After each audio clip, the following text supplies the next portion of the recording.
स्वयं रूपं मध्यम ददाति स्वपदान्तिकम्। स्वयं रूप कदा मह्यम, मध्यम नहीं, मध्यम तो बीच का हो गया ना। स्वयं रूपम कदा मह्यम, मह्यम कब मुझ पे अपनी कृपा करोगे, ददाति स्वपदांतिकम। ठीक है, चलिए रूप गोस्वामी प्रणाम मंत्र का उच्चारण करते हैं और शिला रूप गोस्वामी से प्रार्थना करते हैं कि उनके द्वारा रचित जो ये ग्रंथ है उपदेशामृत, इसको हम अपनी जिंदगी में पालन कर सके और इसको समझ भी सके, है ना, और पालन कर सके दोनों ही। श्री चैतन्य मनोभीष्टम स्थापितम येन भूतले स्वयं रूप कदा मह्यम ददाति स्वपदान्तिकम। ठीक है, श्लोक का उच्चारण कराएगा एक व्यक्ति कोई, और उसके पीछे सब बोलेंगे। कौन सा है वो व्यक्ति? रिया माता जी, आपको श्लोक याद हुआ? नहीं प्रभु जी, अभी अच्छे से नहीं हुआ कि याद है मैं अच्छे से? वृंदावन वासी माता जी, अदिति माता जी आप बोलिए। चलिए। हरे कृष्णा प्रभु जी। श्री चैतन्य मनोभीष्टं स्थापितं येन भूतले स्वयं रूपं गदामह्यं ददाति स्वपदान्तिकम्। Very good. चौथा श्लोक किसी को याद हुआ उपदेशामृत का? ये भी याद हो गया आपको? जी प्रभु जी। चलो सुनाओ फिर। ददाति प्रतिगृह्णाति गुह्यम् अख्याति पृच्छति भुङ्क्तेत भोज्यच्चैव षट्विधि प्रीतिलक्ष्मणम्। Very good. बोले अनमोल प्रभु।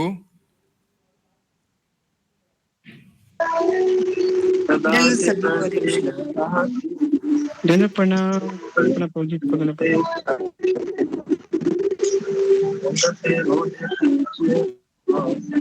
पढ़ लो कोई नहीं पढ़ना, कहाँ पढ़ा? ठीक है चलिए। मेरे पास में है, नहीं पढ़ रहा। साक्षी उनको ले रहे हो? चलिए ठीक है, वेरी गुड। क्या नाम है? अनुष्का माता जी आप बोलिए। ददाति प्रतिगृह्णाति गुह्यम् अख्याति पृच्छति भुङ्क्ते भोजते चैव षड्विधं प्रीतिलक्षणम्। वेरी गुड, ठीक है। ददाति प्रतिगृह्णाति गुह्यमख्याति पृच्छते भुङ्क्ते भोजते चैव षड्विधं प्रीतिलक्षणम्। ये रूप गोस्वामी द्वारा रचित जो उपदेशामृत है उसका 4th श्लोक है।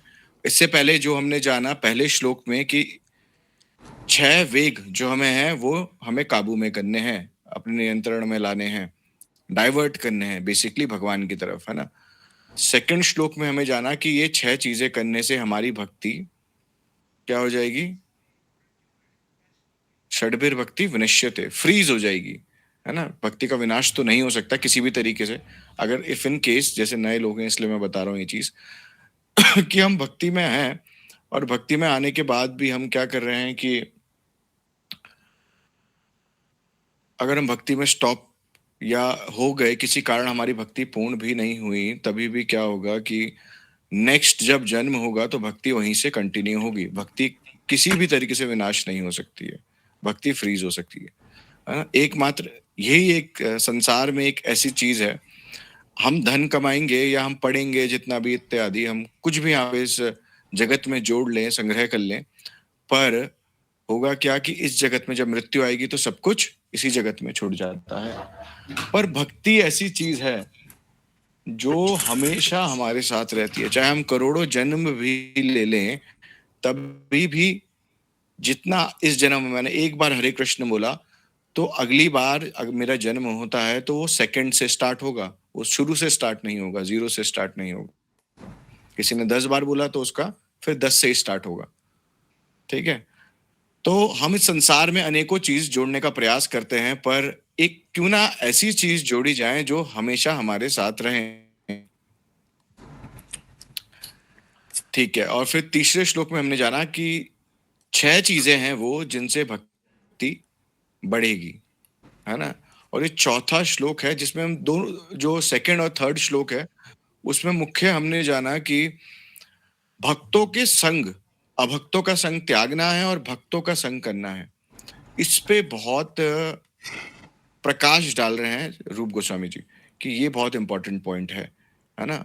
इन दोनों श्लोकों में से जब तीसरा श्लोक इसलिए बन गया है क्योंकि ये इंपॉर्टेंट पॉइंट है, इसलिए हमें ये चीज समझनी पड़ेगी। जैसे संग करने का अर्थ ये नहीं कि हम किसी के साथ सिर्फ बैठे हैं और हम उनका संग कर रहे हैं, ये हम ये नहीं बोल सकते हैं। जब हम उनसे सुनते हैं ध्यान पूर्वक कोई चीज, या ये 6 चीजें जब हम करते हैं तो हम संग उस चीज को कहलाता है। वो 6 चीजें क्या है, कौन बताएगा?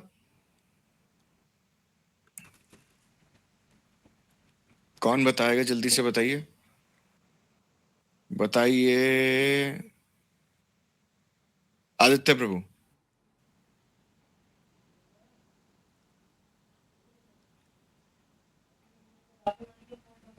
आवाज नहीं आ रही है नहीं शायद। बताइए अनुष्का माता जी, 6 चीजें क्या हैं? वो 6 चीजें श्लोक 4 में बताया गया है। ददाति, प्रतिगृह्णाति, गुह्यमख्याति, और पृच्छति, भुंक्ते और भोजते। क्या क्या है हिंदी में बताओ। ये तो ददाति में ये दान देना, प्रतिगृह्णाति में दान स्वीकार करना, और गुह्यमख्याति में है अपनी गोपनीय बातें बताना, और पृच्छति में गोपनीय बातें पूछना, भुंक्ते में प्रसाद प्रेम पूर्वक खिलाना, और भोजते में प्रेम पूर्वक स्वीकार करना। उल्टा बोल दिया है ना। भूंकते में, अच्छा हाँ, भूंकते में प्रेम पूर्वक ग्रहण करना, हाँ, और इसमें भोजते में प्रेम पूर्वक खिलाना। तो ये 6 चीजें हम जब करते हैं तो चाहे वो भक्ति की बात हो, चाहे वो संसार की बात हो, ये अगर हमें किसी से कोई संबंध स्थापित करना है प्रेम पूर्वक, तो ये 6 चीजें करनी ही पड़ेगी। एग्जाम्पल के लिए कि अगर 6 चीजें क्या क्या है, किसी को हम कुछ दें, गिफ्ट दें और बदले में गिफ्ट लें, है ना। किसी को हम क्या करें, अपने हृदय की बात बताएं और उनके हृदय की बात सुने, और किसी को हम क्या करें, प्रसाद खिलाएं और प्रसाद उनके हाथों से खाएं, उनके द्वारा मतलब खुद भी खाना चाहिए। देखिए, किसी को अगर एक अच्छा व्यक्ति बनना है तो उसे ये नियम का पालन करना पड़ेगा, है ना। किसी को किसी से संबंध स्थापित करना है, उसे ये नियम का पालन करना पड़ेगा। किसी को एक अच्छा प्रचारक भी बनना है तो उसको भी ये नियम का पालन करना पड़ेगा। अगर कोई नया भक्त आया और हम ये 6 व्यवहार उसके साथ ना करें तो वो क्या भक्ति में कनेक्ट हो पाएगा? वो बोलेगा संसार में भी तो ये चीज चल रही है, काम क्रोध लोभ मोह, और अगर भक्त समाज में भी मैं आ रहा हूं तो मुझे ये चीज मिल रही है, तो फिर उसका फायदा क्या? तो हमें क्या करना है, ये 6 चीजें। और दान का अर्थ ये नहीं, कोई व्यक्ति बोले कि अरे हम पे तो धन नहीं है, तो अगर हम दान नहीं दे सकते तो क्या हम भक्ति में आगे नहीं बढ़ सकते, या हम वैष्णव संग नहीं कर सकते? दान की यहाँ पे बात इस प्रकार से नहीं करिए। देखिए, जो जिसको भगवान ने सामर्थ्यवान दिया है उसको तो बढ़िया से बढ़िया करना चाहिए दान, बट जिसको नहीं दिया है तो वो क्या करे, जिस पे मतलब है ही नहीं बिल्कुल भी। तो यहाँ पे उसकी बात आ रही है कि उस व्यक्ति को एटलीस्ट क्या वो दान करना चाहिए जो सर्वश्रेष्ठ दान है। कौन सा दान है वो? बोलिए अनमोल प्रभु, कुछ बोल रहे हैं आप? 10% दान करना चाहिए। वैसे तो हाँ, 10% निश्चित रूप से दान करना चाहिए। कोई भी व्यक्ति अगर संसारिक कार्य कर रहा है, नौकरी कर रहा है, बिजनेस कर रहा है इत्यादि, तो उसे भगवान की सेवा में, जहाँ भगवान की सेवा हो रही हो वहां पे दान करना चाहिए ही चाहिए।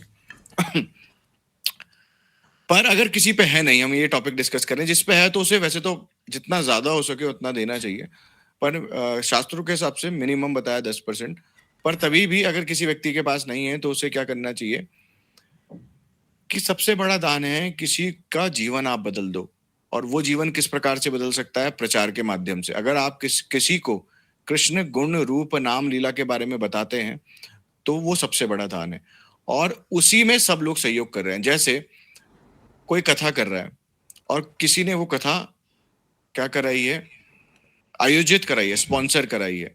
तो क्या होगा कि जो व्यक्ति है और जिसने वो स्पॉन्सर कराया, जिसकी वजह से माइक आया है, जिसकी वजह से पंडाल लग रहा है, तो उसको भी उस कथा का फल प्राप्त होता है, क्योंकि वो सहयोग कर रहा है ना? जैसे बहुत सारे लोग भिक्षा पे जीते हैं और भिक्षा हो रही है, उससे मंदिर चल रहे हैं, और क्या हो रहा है, जो भगवान की सेवा का फल उन सबको मिल रहा है जो उस मंदिर में भिक्षा दे रहे हैं।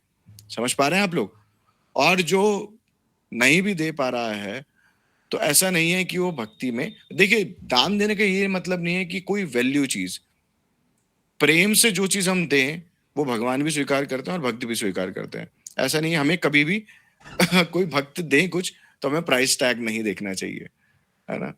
हमारी मनुष्य बुद्धि ऐसी है कि हम किसी चीज के रेट के हिसाब से उस चीज की वैल्यू देखते हैं, पर ऐसा नहीं करना चाहिए। तो ये 6 चीजें बताई है, जिसमें से जो ये मोस्ट इंपॉर्टेंट थिंग है, भक्तों से अपने मन की बात कहना, उनसे भगवान की गुह्य सेवा के विषय में प्रश्न पूछना कि मैं भक्ति में आगे कैसे पढ़ूं, ये प्रश्न होने चाहिए। मेरे लड़के की नौकरी नहीं लग रही है, मेरी लड़की 12th में पास नहीं हो रही है, इत्यादि ऐसे प्रश्न नहीं करने चाहिए भक्तों से। ये प्रश्न पूछने चाहिए कि मैं इस जन्म मृत्यु के चक्र से आगे कैसे बढ़ूं। रिया माता जी, आपका कैमरा बंद हो रखा है आज, क्या बात? आप हो क्लास में? हरे कृष्णा प्रभु जी, हमारे यहाँ पे लाइट जा रखी है और इन्वर्टर वगैरह सब डाउन हो गया है, तो इसीलिए। ठीक है, ठीक है, जी। ठीक है। तो ये चीजें हमें देखनी है ना। चलिए आगे चलते हैं। कल हमने ये सुन लिया था कि ये 6 प्रकार की चीजें हमें भक्तों में आदान प्रदान करनी पड़ेगी। जैसे कोई अगर स्त्री है, अगर अपने पति को वो सब कुछ करे, खाना भी बनाए, सारी ये जो 6 चीजें बताई है उनमें से चारों चीजें करें, बस 2 चीजें ना करें, क्या? पति से ना बात करें और ना उनसे बात सुने, तो क्या रिश्ता चल पाएगा? प्रेम उनके बीच में आ पाएगा? नहीं। तो सबसे इंपॉर्टेंट है कि अपने मन की बात बताना और उनसे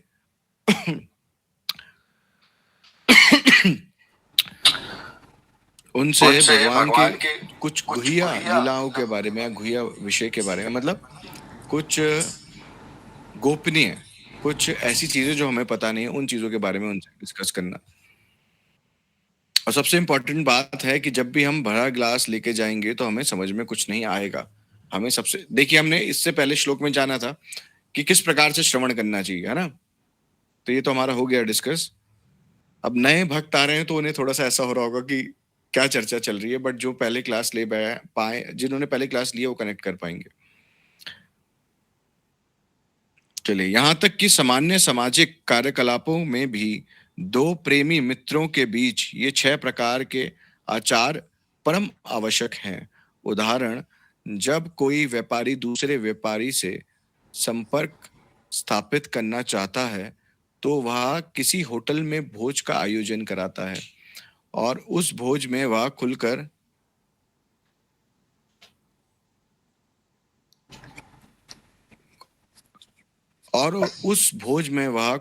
यह अभिव्यक्त करता है कि वह क्या करना चाहता है। मतलब पहले क्या है कि कहीं हम किसी से संबंध स्थापित करना चाहते हैं तो हम उसको, यहाँ पे बताया जा रहा है व्यापारी समाज में भी क्या करेंगे, किसी को ले जाएगा कि चलो गेट टुगेदर करते हैं या इत्यादि, कि हम कहीं खाने चलते हैं।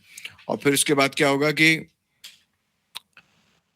उस अपने मन की हृदय की बात बताता है। जैसे हम देखते ही हैं कि देखिए जो लोग भौतिक जगत में हैं वो क्या करते हैं कि जॉब से आएंगे, जैसे जो पुरुष हैं, पुरुष आएंगे, अब वो अपने बच्चों के साथ और अपनी वाइफ के साथ भी समय व्यतीत कर सकते हैं, पर वो क्या करते हैं कि अपने दोस्तों के साथ शाम को जो मदिरा सेवन करते हैं, तो वो क्या करते हैं, अपने दोस्तों की संगत में चले जाते हैं, वहां जाके बैठते हैं। हर कोई नहीं होता, बट हम जो सामान्य तौर पे देखते हैं कि लोग क्या करते हैं, घर से ज्यादा उन लोगों की संगत पसंद करते हैं, एक सेकंड,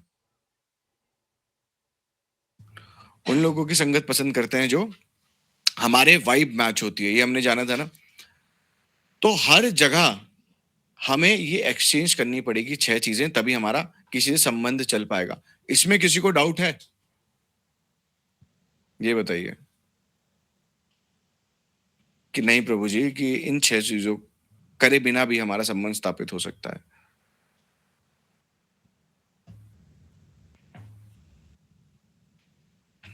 किसी को कोई डाउट नहीं है, आई थिंक सो। चलिए फिर आगे चलते हैं।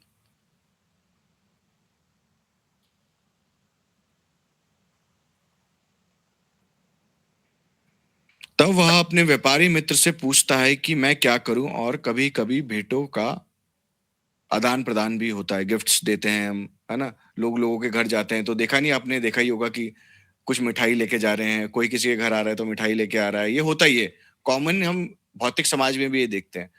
पर हमें भक्ति में अगर अग्रसर आगे बढ़ना है तो हमें ये चीजें फॉलो करनी पड़ेगी, भगवान के साथ भी और भगवान के भक्तों के साथ भी। अच्छा, भक्तों की ये इंपॉर्टेंट बात, आप लोगों से क्वेश्चन पूछता हूँ, भक्तों की इतनी इंपॉर्टेंट बात क्यों आ रही है? भगवान से तो हम समझ गए, मंदिर जा रहे हैं, भगवान के लिए कुछ ले जा रहे हैं, मगर भक्तों का यहाँ पे इतना विशेष बताया क्यों जा रहा है? बताइए, कौन बताएगा? हैंड रेस करिए, पहले तो ये बताइए किसको पता है।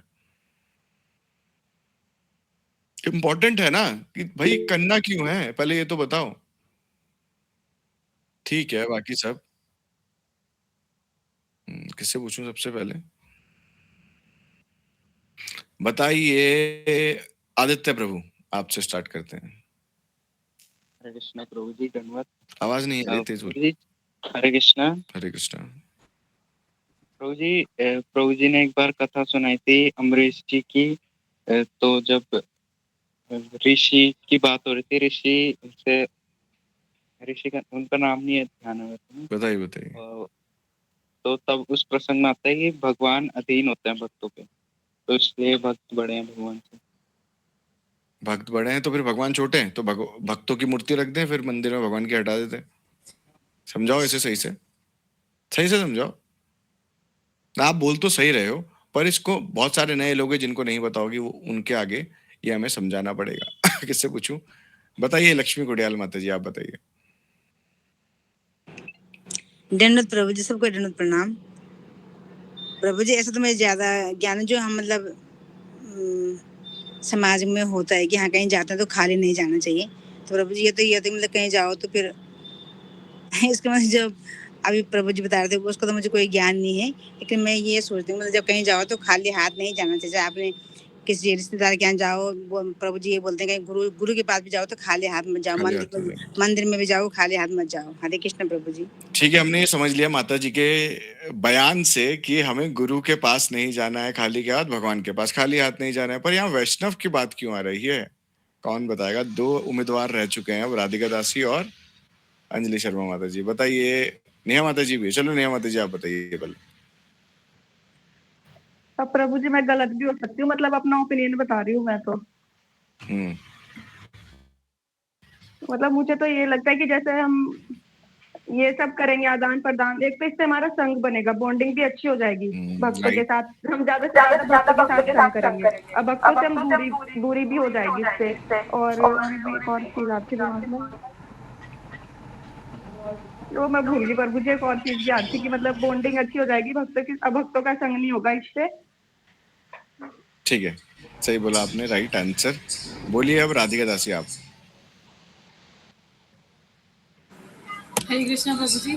प्रभु जी, जैसे बोला जाता है कि आपने बताया था अभी पिछली क्लासेस में कि भक्त भगवान कैसे खाते हैं, तो भक्तों के माध्यम से भगवान खाते हैं। और भगवान ने हर जगह बोला है कि मेरा मान टले टल जाए, भक्त का मान न टलते देता। मान में देखा तो भी भगवान ने अपने भक्तों की बात करी, अगर वैष्णव निंदा की बात करी तभी भी वैष्णव निंदा को बोला कि उसकी कोई मतलब माफी नहीं होगी। तो भगवान ने हमेशा अपने भक्तों को मतलब दिखाया, ऐसा सुपीरियर बताया गया है। तो हम अगर भगवान से कनेक्ट करना चाहते हैं तो उनके भक्तों से, और भक्त सबसे बड़े उनके वैष्णव ही हैं कि नहीं है जो अच्छे से भक्ति करते हैं और भगवान के हैं। ठीक है। अच्छा, एक क्वेश्चन आपसे, वैष्णव गण ही क्यों भक्त बताया? ऐसे बताइए, बहुत सारे नए लोग हैं, बोलेंगे हम भी तो भक्ति कर रहे हैं, तो वैष्णव गण को ऐसा क्यों बताया भाई? वैष्णव गण में ऐसी क्या विशेषता है?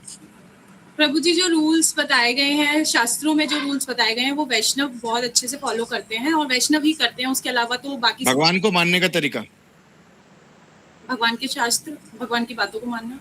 वेरी गुड, सही, आप क्लियर हुआ सब कुछ। चलो, बहुत सही करा आपने। बताइए अंजलि शर्मा माता जी, आप भी कुछ बोलना चाहेंगे इस विषय में?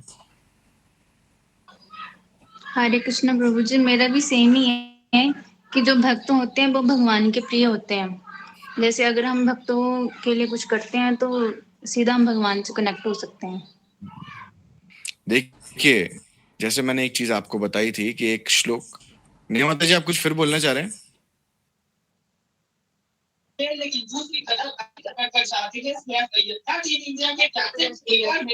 बबीता माता जी आपका माइक खुल गया है। प्रभु जी पहले तो सभी के कैमरे बंद है, पता ही नहीं है कौन है। सागर प्रभु जी, लक्ष्मी कुरियाल माता जी, आप लोग सभी लोग कैमरा खोल लीजिए प्लीज। सबसे प्रार्थना है कि आप अपने कैमरे खोल लीजिए। इस क्लास बात का सही है। बेसिक नियम है कि कैमरे खोलने हैं। सिर्फ अंजलि माता जी और अदिति माता जी आप कैमरा मत खोलिए, बाकी सब प्लीज कैमरा खोल लीजिए। कोई भी एक्टिविटीज आप लोग कर रहे हैं उसको खोलते हुए प्लीज कैमरा ओपन करके आइए, क्योंकि देखिए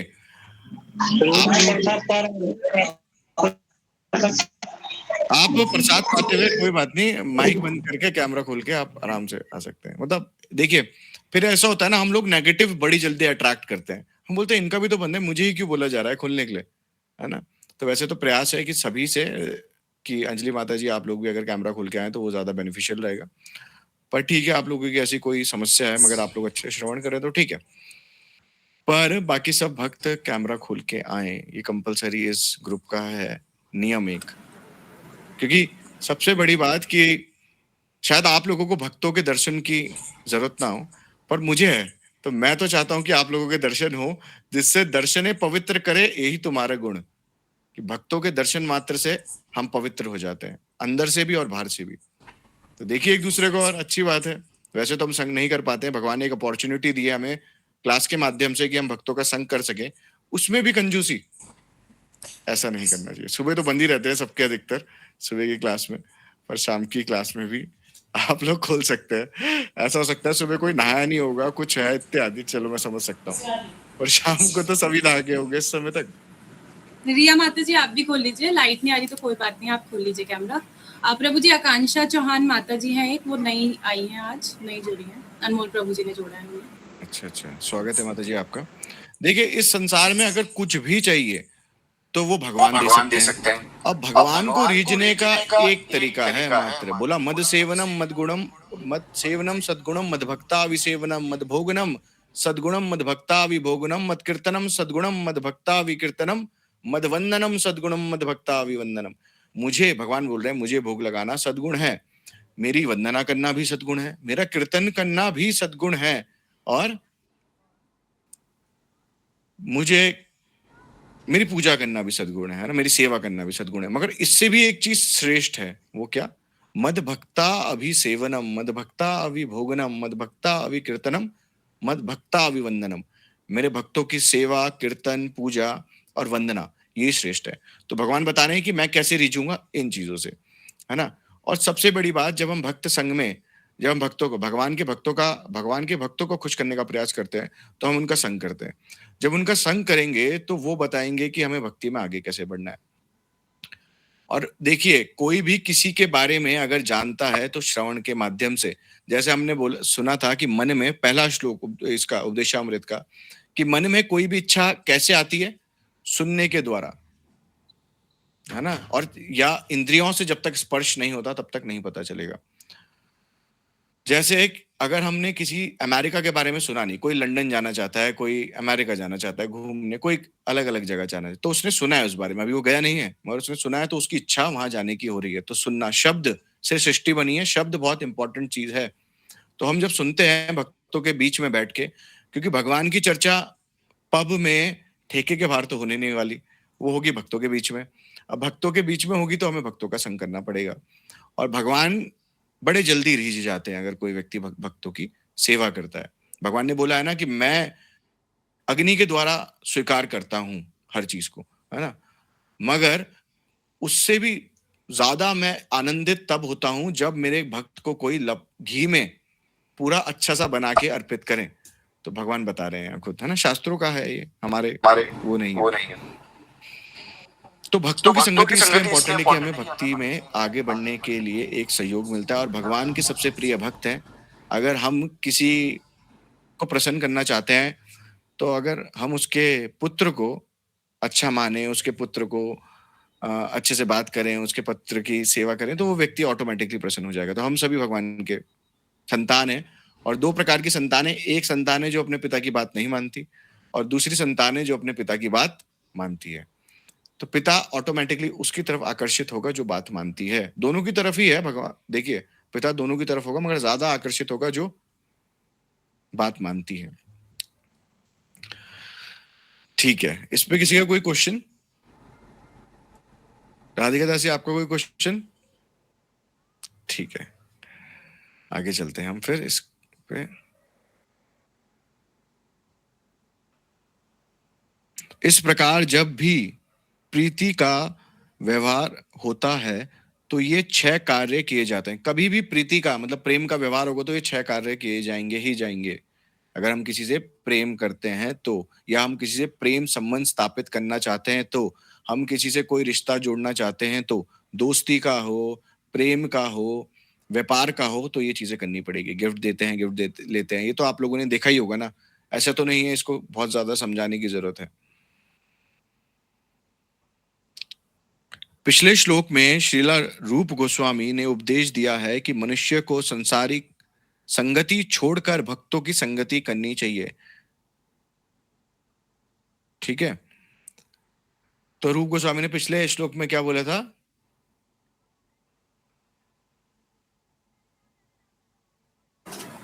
जनसंग नहीं करना है, संग त्यागा सतोव्रते, है ना, हमें अभक्तों की संगति नहीं करनी है। क्योंकि देखिए बहुत इंपॉर्टेंट चीज है कि आप जिसका संग करेंगे आप वैसे ही हो जाएंगे, है ना। हम जब कॉलेज जाते हैं और हम डॉक्टरों का संग करते हैं, वहां पे जो डॉक्टर अलग अलग पढ़ाई कर रहे हैं तो हम डॉक्टर बन जाएंगे। हम इंजीनियरों का संग करते हैं, इंजीनियर बन जाते हैं, है ना। एक कंपाउंडर भी क्या करता है, अगर डॉक्टर के संग में है तो उससे डॉक्टर वाली क्वालिटी सारी आ जाती है, आप लोगों ने देखा ही होगा, है ना। तो जिसका आप संग करेंगे या हम संग करेंगे तो हम उसके गुण हमारे अंदर निश्चित रूप से आएंगे ही आएंगे। ऐसा नहीं हो सकता कि आप करें शराबी का संग और आप शराबी ना बन जाए, है ना। तो इसलिए में बताया गया है इसमें इंपॉर्टेंट कि अभक्तों का संग अगर कोई व्यक्ति करता है तो निश्चित रूप से अभक्तों के गुण उसमें आएंगे, यानी संसार को भोगने की इच्छा बढ़ जाएगी। और संसार को भोगने की, देखिए जो भौतिक व्यक्ति है वो क्या करेगा, मैं मेरे इस शरीर से संबंधित रिश्ते और मेरी इंद्रियों को कैसे संतुष्ट किया जाए, बस ये 3 कार्य भौतिक लोग जो हैं वो करते हैं पूरे जीवन भर, पैदा होने से लेकर मरते हुए। कैसे मेरी इंद्रियां संतुष्ट हो, कैसे मेरे जो इंद्रियां से जुड़े हुए लोग हैं वो संतुष्ट हो, बस, है ना। तो उन लोगों का संग करेंगे तो हमारे भी इंद्रिय तृप्ति की इच्छा जागृत होगी। इसलिए रूप गोस्वामी इन 2 श्लोकों में बता रहे हैं कि नहीं, हमें अभक्तों का संग नहीं करना। कृष्ण भावना अमृत संघ की स्थापना भक्तों के बीच इन 6 प्रकार के प्रेम के आदान प्रदान की सुविधा के लिए की गई है। अच्छा, दान का हमने एक और अर्थ जाना था कि भगवत ज्ञान का दान भी वो सर्वश्रेष्ठ दान है ना। धन का भी है, जिसपे देखिए जिसपे जो चीज से भगवान ने दिया है, तन मन धन, हमें उसी से भगवान की सेवा में उसको अर्पित करना चाहिए। जैसे मैंने बताया, आपने किसी को 1 रुपए दान दिया रोड पे चलते हुए, तो आपको 1 रुपए वो निश्चित रूप से वापस मिलेगा, है ना। आपने किसी को 1 रुपए दिया तो आपको 2 रुपए वापस मिलेगा। आपने किसी व्यक्ति को, किसी ब्राह्मण को, ब्राह्मण कुल में जो उत्पन्न हुआ है उसको दान दिया तो आपको क्या होगा, उसका 3 गुना वापस मिल जाएगा। आपने किसी ऐसे ब्राह्मण को दिया कि जो शास्त्रों के नियम को फॉलो करता है ना, तो आपको उसका डबल वापस मिल जाएगा। अगर किसी ऐसे व्यक्ति को आप दान दे दिया जो भगवान का भक्त है, तो वो दान शाश्वत हो जाता है। शाश्वत यानी बिना खत्म होने वाला। इनफैक्ट आप लोग अपना समय भी दे रहे हैं इस कार्य में, जैसे हम श्रवण कर रहे हैं, तो ये समय शाश्वत हो जाएगा। शाश्वत समय कहाँ होता है? धरती पे तो नहीं होता, हमारे यहाँ पे लिमिटेड समय है ना। स्वर्ग में भी लिमिटेड है, नरक में भी लिमिटेड है। तो एकमात्र समय जो होता है शाश्वत, वो होता है वैकुंठ गोलोक में, यानी भगवान के धाम की प्राप्ति हो जाती है अगर हम भगवत कार्य में अपना समय का योगदान देते हैं तो भी। तो कुछ जिससे देखिए, अगर हम सबसे ज्यादा प्रीति करते हैं अपने धन से, धन इसलिए बोला जा रहा है बार बार क्योंकि इंसान की, मनुष्य क्या करता है, जिंदगी भर धन को संग्रह करता है। सुबह से 9 to 5 जॉब कर रहे हैं, किस लिए? धन को कमाने के लिए। धन से बहुत प्रेम है। इसका मतलब बचपन से मनुष्य को क्या सिखाया जा रहा है कि पहले स्कूल में पढ़ाई करो, क्यों? धन मिलेगा। धन से क्या होगा? बोलते हैं 12वीं पास कर लो तब आनंद आ जाएगा। फिर बोलते हैं कि 12वीं तो पास हो गई, अब कॉलेज पढ़ लो तब आनंद आ जाएगा। अब कॉलेज भी पढ़ लिया, आनंद तो आया नहीं। अब बोला नौकरी लग जाए तो पैसा आ जाएगा, तब आनंद आ जाएगा। अब नौकरी भी लग गई और टेंशन बढ़ गई, पर आनंद नहीं आया। अब बोला नौकरी तो लग गई, अब आनंद के लिए मुझे चाहिए किसकी जरूरत? अब एक छोकरी मिल जाए तब आनंद आ जाएगा, या लड़कियों को छोकरा मिल जाए तब आनंद आ जाएगा। मगर वहां पे भी आनंद नहीं आता, फिर लोग शादी करते हैं। अब उसके बाद क्या होता है कि लोग सोचते हैं अभी भी आनंद नहीं आया तो और कलेश हो गए शादी करके, हल्ला इत्यादि, है ना? अब उसके बाद क्या होता है कि लोग सोचते हैं अब इन बच्चों की शादी हो जाए तब मुझे आनंद आ जाएगा, फिर मैं अपना हम आराम से घूमेंगे पति पत्नी दोनों, बस ये रिस्पॉन्सिबिलिटी सर से होता है तो उठ जाए, हट जाए। कि बोलते नहीं बेटे की शादी हो जाए एक बार, बस मैं तो ये चाहता हूँ या मैं ये चाहती हूँ, लोग बोलते हैं अलग अलग, बेटे की शादी हो जाए। तो क्या होता है, ये हो जाए तब आनंद आ जाएगा। अब बेटी की शादी भी होगी, अब आनंद तभी भी नहीं आ रहा उस व्यक्ति को। अब बोल रहा बेटी के बच्चे या बेटे के बच्चे भी हो जाए तब मुझे आनंद आ जाएगा। लोग होते नहीं अपने नाती पोते से कितना प्रेम करते हैं, आप लोग देखते ही होंगे। अब वो नाती पोता बोलना शुरू कर दे तब आनंद आ जाएगा। तो ऐसी कर करके इंसान फिर क्या हो जाता है, मृत्यु की तरफ चले जाता है और उसका जीवन खत्म हो जाता है और उसे आनंद कभी मिल ही नहीं पाता है। वास्तविक आनंद कुछ टेम्परेरी क्षण के लिए हमें, आनंद का मतलब क्या है पहले ये जान लो कि आनंद है जो शाश्वत हो जाए, जो कभी ना खत्म होने वाली चीज है आनंद। अगर अभी आ रहा है आनंद और फिर उसके बाद डिप्रेस्ड हो जा रहा है इंसान, आज की डेट में मैंने देखा कि बच्चे जो 20-20 साल के बच्चे हैं वो क्या कर रहे हैं, उनको साइकोलॉजिस्ट की, साइकेट्रिस्ट की जरूरत पड़ रही है। क्यों ऐसा हो रहा है? मतलब हमारे टाइम में नहीं, आप लोगों के टाइम में तो बिल्कुल ही नहीं होगा, जो बड़े हैं, जो हमारी एज के हैं, उनके मतलब 25, 26, 27, 28, 30 साल तक उनको भी साइकेट्रिस्ट की इस एज में जरूरत नहीं पड़ी होगी। डिप्रेशन का डी भी नहीं पता था, पर आजकल के बच्चों को क्या लग रहा है, डिप्रेशन हो जा रहा है। क्यों? क्योंकि जितना इंसान भोग करेगा उसकी जो मानसिक स्थिति है उतनी लो होती रहेगी, जो उसकी चेतना है वो उतनी लो होती रहेगी। बच्चे को हम फोन पकड़ा देते हैं बचपन से और हम सोचते हैं अरे रोना बंद कर रहा है तो अच्छी बात है, मगर आप उसके भविष्य के साथ ये खेल रहे हैं, क्योंकि वो स्टोर कर रहा है अपनी चेतना में, और चेतना में स्टोर करेगा तो उसकी इच्छाएं वैसी डेवलप होगी। हम लोगों ने कितने समय बाद फोन पकड़ा तो हमारी इच्छा अभी तो खत्म नहीं हो रही है, तो बच्चे की कैसे डेवलप हो, कितनी ज्यादा डेवलप हो जाएगी। ये बहुत छोटे छोटे स्टेप्स होते हैं जो माँ बाप सोचते हैं, पता नहीं चलता, उनकी गलती भी नहीं है, उनको पता नहीं चलता हम क्या कर रहे हैं, पर ये सोचने का विषय है। चलिए, तो जो भक्त का ये बन रहे हैं, ये इत्यादि क्यों बन रहे हैं कि हम भक्तों से आपस में प्रेम पूर्वक संबंध स्थापित कर सके। क्योंकि संसार में भी लोग लड़ रहे हैं एक दूसरे से, अगर मंदिर में भी आके लड़े तो फिर मंदिर और संसार में क्या फायदा, लोग जुड़ेंगे ही क्यों, लोग बोलेंगे यही तो हम संसार में भोग रहे हैं मंदिर में। हमें ये प्रयास करना चाहिए कि हमें नहीं करना चाहिए। एक अच्छा भक्त, ये जो उपदेश अमृत आपको कनिष्ठ भक्त से उत्तम भक्त बना सकती है ना? और जो जो इसको फॉलो करेगा वो भगवान का प्रिय है। उत्तम भक्त मतलब भगवान का जो सबसे ज्यादा प्रिय है वो उत्तम भक्त है, कि भगवान उसके पीछे घूमते रहते हैं कि बता तेरी किस प्रकार से सेवा करूं।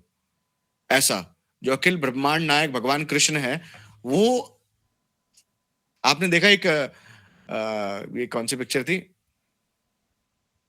दास वाली, जिसमें बताया नरसिंह मूवी, उसमें जब प्रहलाद महाराज के साथ भगवान प्रकट हुए वरुण देव के बाद, तो बोला कि वो बोल रहे हैं भगवान, बोले मैं भगवान नहीं, तुम जैसे भक्तों का तो मैं दास हूं। तो भगवान कितना प्रेम करते हैं, मतलब हम भगवान के लिए कुछ नहीं कर रहे हैं, मगर तभी भी भगवान हमारा दास बनने के लिए तैयार हैं। इस संसार में कोई करोड़पति आपका दास बनेगा क्या? बताओ, बनेगा तो? और भगवान तो करोड़ोपति के करोड़ोपति हैं, है ना? लक्ष्मी जिनके चरण दबाती है, लक्ष्मी जिनकी पत्नी है, वो भगवान हमारे दास बनने को तैयार हो जाते हैं। भगवान से बस प्रेम करने की जरूरत है। प्रेम करते हैं तब पता चलता है कि प्रेम क्या है असली में, है ना? मगर देखिए, जब जागो तब सवेरा, जब हमें पता चल रहा है इसके बारे में, तो हमें प्रेम भगवान से स्थापित करना पड़ेगा। और प्रेम स्थापित करने का उपदेशामृत जो हम ये ग्रंथ पढ़ रहे हैं, इसके सिवा ना तो परतो उपाय, इसके सिवा कोई उपाय नहीं है। रूप गोस्वामी बोल रहे हैं यही आपको प्रोसेस है जो फॉलो करके आगे बढ़ना पड़ेगा। तो ये जो नियम बता रहे हैं, ये आप लोगों के, हम सभी के लिए बहुत इंपॉर्टेंट नियम है, जिससे हम कृष्ण भक्ति को, कृष्ण प्रेम को, कृष्ण प्रेम का रस आस्वादन कर सकते हैं। यह संघ अकेले एक व्यक्ति द्वारा शुरू किया गया था, किंतु लोग इसमें भाग ले रहे हैं तथा आदान प्रदान नीति का आचरण कर रहे हैं, अथवा यह संघ सारे विश्व में फैल रहा है।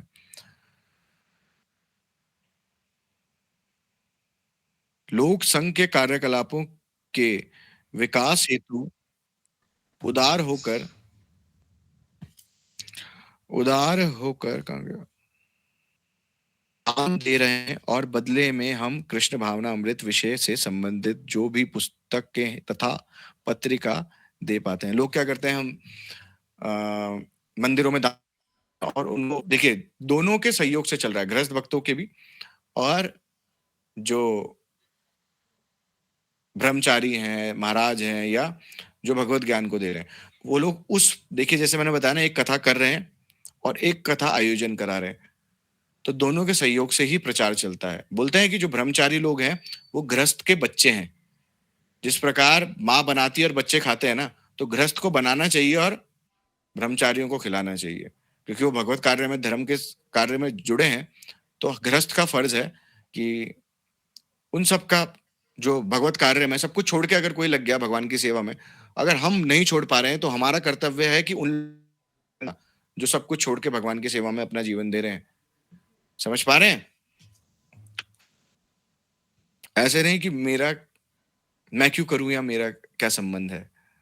संबंध स्थापित करने की बात है। जब संबंध स्थापित होगा तो उसके रूल बताए जा रहे हैं।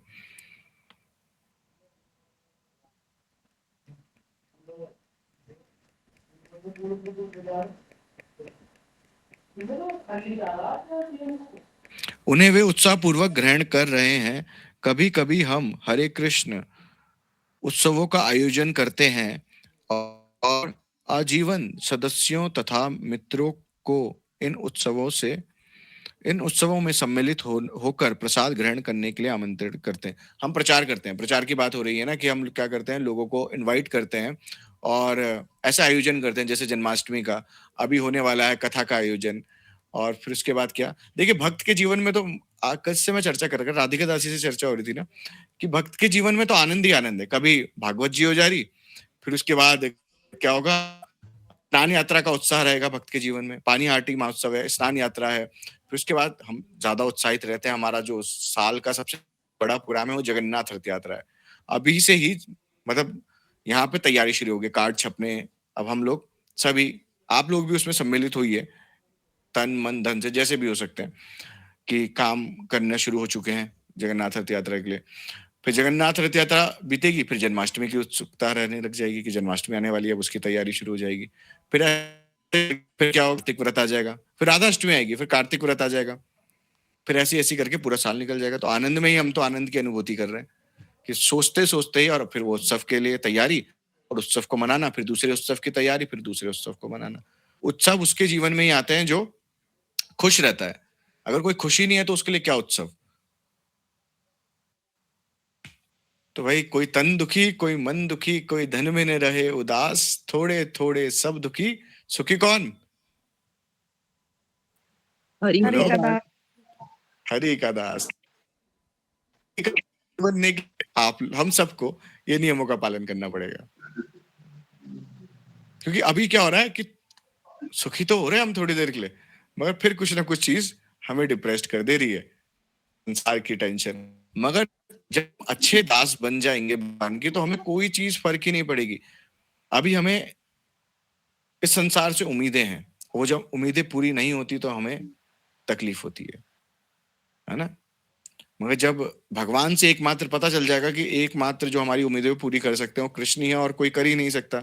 जिस प्रकार एक भिखारी दूसरे भिखारी को दान नहीं दे सकता, है ना, तो एक दूसरे से आनंद दे देगा, क्योंकि वो भी आनंद चाहता है और आप भी आनंद चाहते हैं, हम सब आनंद चाहते हैं, है ना, तो नहीं देता। मगर भक्त समाज में हो जाता है इसका उल्टा। जैसे कोई भक्ति में आता है तो फिर वो क्या करता है, कुछ बोल रहा है कोई, ठीक है। भक्त समाज में क्या होता है कि फिर वो, जैसे दो पति पत्नी है, वो अपने सेल्फ एंजॉयमेंट के लिए इस जगत में नहीं जीते, वो भगवान की सेवा में जीते हैं।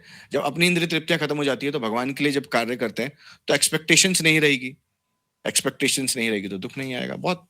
और भगवान आ जाएंगे। भगवान क्या है, सच्चिदानंद आनंद है भगवान। जिसकी जिंदगी में भगवान आ जाते हैं तो वहां पे क्या एक श्लोक वो प्यार आता है ना, कृष्ण सूर्य सम माया है अंधकार, जहां कृष्ण तहां नहीं माया अधिकार। कितना सुंदर श्लोक है, कितना सुंदर प्यार है कि जहां कृष्ण आ जाएंगे वहां अज्ञान का सवाल ही नहीं है। जिस प्रकार जब सूर्य उग जाता है तो क्या होता है, अंधकार का सवाल नहीं। जब कृष्ण आ जाते हैं तो फिर दुख का किसी के जीवन में सवाल ही नहीं उठ सकता।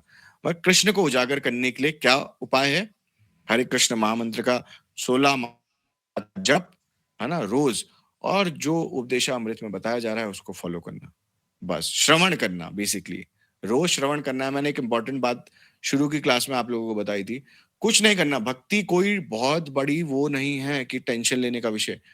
रोज 16 माला करिए, 2 घंटे दीजिए, रोज सुबह शाम करिए, बस, और कुछ नहीं करना है। और श्रवण को फिर क्या, जैसे आपने सुबह श्रवण करा उसको दिन भर स्मरण करिए उसका कि क्या क्या हुआ, कैसे करना है। 1 मिनट ऐश्वर्या माता जी, फिर लेते हैं क्वेश्चन आपका। फिर क्या होगा, फिर उसके बाद शाम होगी, शाम को श्रवण करा, अब उसको रात को सोते सोते कि मुझे मंगला आरती में ऐसे उठना है, अब मुझे कृष्ण के पास जाने के लिए एक और कदम बढ़ाना है और मुझे अपने नियम चेंज करने हैं, है ना। बहुत सारे भक्त शेयर कर रहे हैं कि अब हम जल्दी सोया करेंगे और इत्यादि। तो क्यों हो रहा है, श्रवण जब हम करते हैं तो जल्दी उठ रहे हैं। बताइए ऐश्वर्या माता जी, आप कुछ बोल रहे हैं। मुझे मैं 3 बजे जागा था। Very good. हरे कृष्णा प्रभु जी। हरे कृष्णा।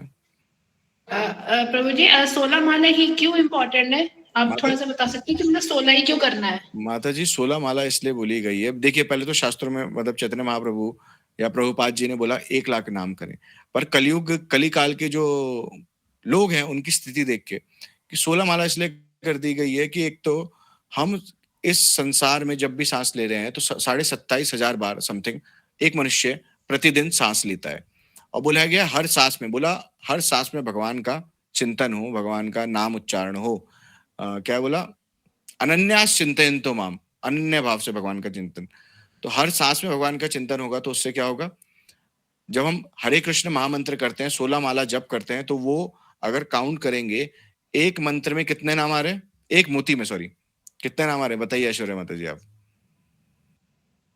16, है ना। अबे 60, हाँ, है ना। हरे कृष्ण कृष्ण कृष्ण हरे हरे, हरे राम राम राम हरे हरे। ये 16 नाम का मंत्र है। बोला ना, इति षोडशकम नाम नाम कली कलमश नाशनम नातो परतो पाए सर्वे वेदेशु दृश्यते। ब्रह्मा जी बोल रहे हैं कलयुग में इसके सिवा कोई और उपाय नहीं है। मैंने सारे वेदों में अपनी दृष्टि, अपने चारों मुखों से सारे वेदों में देख लिया है, इसके सिवा कलयुग में इससे इजीएस्ट कोई उपाय नहीं है। तो हम हर सांस में भगवान का नाम ले। एक मनुष्य, देखिए सिंपल लैंग्वेज में समझाता हूँ, एक मनुष्य क्या कर रहा है, 27,500 बार सांस ले रहा है लगभग, है ना। और जब हम भगवान कृष्ण की 16 माला करते हैं, हरे कृष्ण महामंत्र की, तो हम इस 16 माला के माध्यम से 27,000-28,000 नाम लेते हैं। तो इसलिए बोला है हर सांस में भगवान का नाम लिया। तो हमें ये माला सुबह ही कर लेनी चाहिए, क्योंकि अगर प्राण चले भी गए, इस देखिए कोई गारंटी कार्ड नहीं हमारे प्राण कब जाएंगे, मगर एक चीज तो रहेगी ना कि हम भगवान, हमने आपका पूरे दिन भर जितनी सांस लेनी थी उससे ज्यादा नाम उच्चारण कर लिया है। ठीक है, इज दैट क्लियर। ठीक है, तो इसलिए 16 माला आवश्यक बताइए। और 16 माला में रुचि कैसे आएगी, वो श्रवण के माध्यम से ही आएगी। और 16 माला श्रवण की बातें समझ में कैसे आएगी, वो 16 माला के माध्यम से आएगी। जब 16 माला व्यक्ति करेगा, जब माला करेगा तो शास्त्रों की बातें समझ में आने लग जाएगी। नहीं तो शास्त्रों की बात पे डाउट होने लग जाता है, अरे ऐसे नहीं, ऐसे क्यों, ऐसे तो नहीं होना चाहिए था। प्याज लहसुन भी तो जमीन के अंदर ही उगते हैं आलू की तरह, तो प्याज लहसुन तो खा लेने चाहिए, क्या दिक्कत है। अरे गाजर खाने से तो आंखों की रोशनी बढ़ती है, ये क्यों मना कर रहे हैं गाजर खाने के लिए। अरे मशरूम भी तो इतना टेस्टी, मेरा वो था फूड, आप लोगों ने छुड़वा दिया, ऐसे क्यों बोल रहे हैं। तो ये बुद्धि कहां से आती है, जब हम 16 माला का जप करते हैं, शास्त्रों की बात समझ में तब आती है। चलिए होने वाला है, 5 मिनट में हम क्लास को विश्राम कर देंगे, 3 मिनट में कर देंगे, फिर क्वेश्चन आंसर लेंगे। आंसर सोच लीजिए जो जिसको सोचना है कि क्या आपको आज के क्वेश्चंस, आज के टॉपिक से रिलेटेड क्वेश्चन पूछने हैं।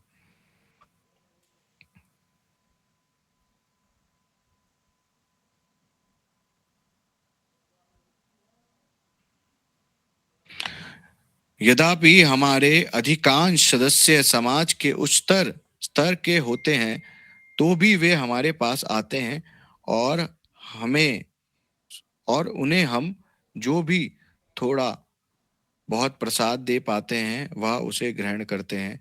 कभी-कभी हमारे सदस्य तथा संपर्क अत्यंत गोपनीय ढंग से भी भक्ति संपन्न करने की विधियों के विषय में पूछताछ करते हैं। क्या बोला जा रहा है इसमें कि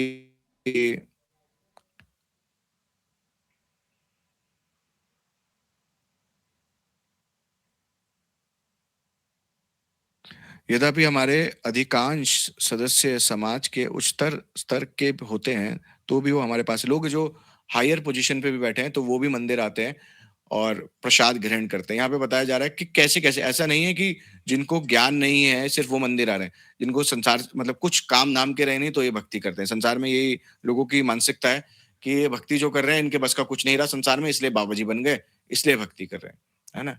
तो उस स्तर के लोग भी जो होते हैं, वो भी मंदिर आते हैं। बहुत सारे अधिकारी हैं, है ना? बहुत सारे अच्छी-अच्छी पोस्ट के लोग आते हैं, वो भी क्या करते हैं, प्रसाद ग्रहण करते हैं मंदिर में आके। ऐसा नहीं है कि जो भक्ति है वो अनपढ़ का विषय है। यहाँ पे जितने भी लोग हैं, हाँ, यहाँ पर जितने भी लोग हैं, वो लोग कुछ ना कुछ अपने जीवन में कर रहे हैं। जो यूथ है, देखिए सभी कुछ ना कुछ कर रहे हैं, पर जितने भी यूथ हैं, वो अपने जीवन में सिर्फ ये नहीं कि भक्ति ही कर रहे हैं, अपने सांसारिक चीजें भी कर रहे हैं और उन्नति कर रहे हैं और भक्ति में भी उन्नति कर रहे हैं। जितने भी लोग हैं, तो हमें सीखना चाहिए कि हमें भी अपने बच्चों को इस भक्ति के उसमें लगाना चाहिए, क्योंकि जब भक्ति इंसान करता है ना, तो उसे सही गलत की समझ आने लग जाती है। जब शास्त्र उसके जीवन में आते हैं ना, तो उसको पता चल जाता है कि मेरा सही गलत क्या है। वो शराब पीना छोड़ देगा, वो अन्य चीजें उसको पता चलने लग जाता है, नहीं मैं गलत कर रहा हूँ। नहीं तो उससे पहले तो लोगों को गलत ही नहीं लग रहा है। आजकल बहुत सारी माताजी, मैं देखता हूँ लड़कियां, माताजी तो उनको संबोधित अच्छा नहीं होगा, पर क्या कर रहे हैं कि सिगरेट बहुत देहरादून में प्रचलन होने लगा है कि सिगरेट ओपनली सिगरेट लगा रखी है मुंह पे और माताजी रोडों पे। तो ये क्या संस्कार कहाँ से आ रहे हैं, आप बताइए? कैसे संस्कार आ रहे हैं? संस्कार तो आ रहे हैं, ये हमारी भारतीय सभ्यता तो नहीं थी, ये संस्कार आ रहे हैं बॉलीवुड के और रील्स और ये बोल्ड बोलते हैं, क्या बोलते हैं, बोल्ड। तो ये तो नहीं होना चाहिए। तो अगर किसी को शास्त्रों का ज्ञाता या शास्त्रों का ज्ञान पहले से दिया जाए, तो व्यक्ति ऐसे कार्य करेगा ही नहीं।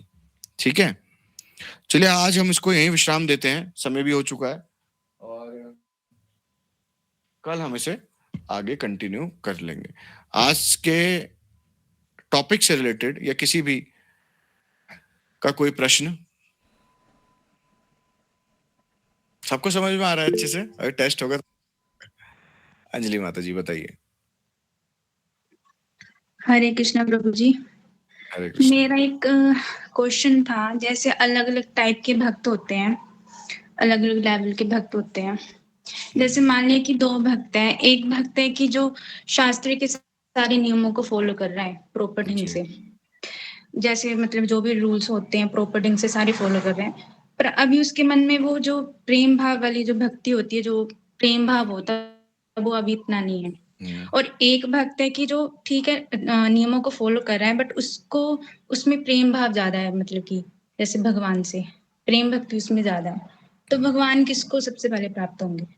जी बहुत अच्छा क्वेश्चन है कि एक व्यक्ति है जो, देखिए क्वेश्चन हम सब मैं बताता हूँ कि आप क्या बोलना चाह रही है, कि एक भक्त है जो नियमों का पालन तो कर रहा है, मगर अभी कृष्ण का प्रेम उसके हृदय में उजागर नहीं हुआ है। और एक भक्त है कि वो भी नियम का पालन कर रहा है, सब कुछ कर रहा है, मगर वो कृष्ण प्रेम उसको है, उस पे है ना? जी। कृष्ण प्रेम का अर्थ क्या है? शास्त्रों की बातों को मानना। जो व्यक्ति अगर कृष्ण, जो देखिए अगर मैं किसी से प्रेम करता हूं, तो जो वो चाहेगा मैं उसके इच्छा के अनुसार अपना जीवन व्यतीत करूंगा, कि इसको ये दिक्कत है तो ये वो, है ना, जो भी इत्यादि उसके हिसाब से। अगर जो व्यक्ति आप जिसकी बात कर रहे हैं कि जिसके हृदय में कृष्ण प्रेम है, तो निश्चित रूप से वो शास्त्रों को मानेगा। अगर नहीं मान रहा है तो अभी प्रेम उजागर नहीं हुआ है ना? लोग क्या कर रहे हैं कि ठाकुर जी को गोद में लेके घूम रहे हैं, और ये प्रेम नहीं है ना? शास्त्रों की बातों को मानना प्रेम है। ठाकुर जी को गोद में लेके घूमने का मतलब कि क्या कर रहे हैं, उनको एक बच्चे की तरह अपने हाथ से खिला रहे हैं। क्या हम इतने सक्षम हैं भगवान को अपने हाथों से खिला देंगे? हाथों में लगा रही नेल पॉलिश, वो पूतना जैसे नाखून में शेप भी दे रखी है, और फिर उसके बाद हम बोलेंगे कि क्या हम भगवान हमारे हाथ से खाएं, ऐसा थोड़ी है। अच्छा, ये बहुत सारा प्रचलन चल गया है कि बहुत नेल आर्ट और ये। अच्छा, पहले के टाइम पे ये नुकीले नाखून किसके होते थे? किसके होते थे? बताओ।